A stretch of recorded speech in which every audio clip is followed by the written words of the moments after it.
Madam Chair, pwede makasingit ulit. All right, Sen. Raffy.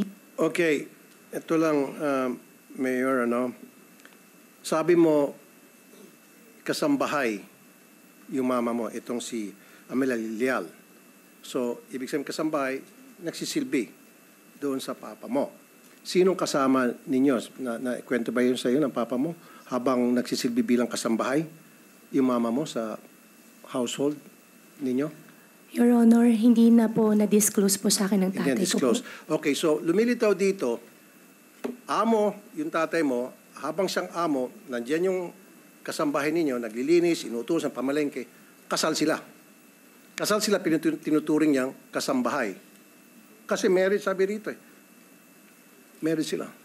Your Honor, as much as possible pa na ayaw ko pong sumagot po ng hindi ko po alam. Pero hindi ko po talaga alam. Pero again, Mayor, siyempre tatanungin mo sa papa mo, kasambahay si mama, papa, pero kasal kayo, paano nangyari? Your Honor, hindi ko... Ang sinasabi ko lang po kasi, it will be but natural and human reaction na para mag-usyoso ka sa ganitong klase mga impormasyon na makikita mo na it's about your history. Are you not interested about who you are? Your Honor, mahal Kumbaga, ko...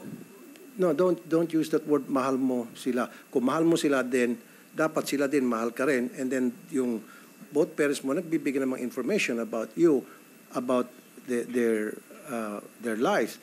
Kasi ulit-ulit mo sinasabi sa hearing na ito, kasambahay. So parang fairy tale, pinapalabas mo na kawawa ka, na galing ka from humble beginning and nagsikap ka, yumaman ka, etc. Hindi. Don't use that word kasambahay kasi pinagluloko mo lang kami. Madam, nobody will believe you. You keep stating na kasambahay. Paano maging kasambahay yung nanay mo kung sila ay kasal ni papa mo? Maliban na lang kung si papa mo ay nagsisinungaling dito sa birth certificate. And what is the reason why would he lie? Di ba? Bakit magsisinungaling yung papa mo?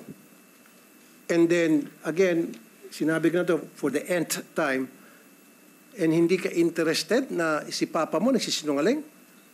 Hindi mo lang sinabi na, bakit kaya ito si papa sinungaling? Bakit kaya si papa ay magsalita? Siyempre, usyusohin mo yan. Papa, sinasabi mo, kasambahay si mama. O pero kasal pala kayo ni mama. Papa, 2 beses kayo kinasal ni papa.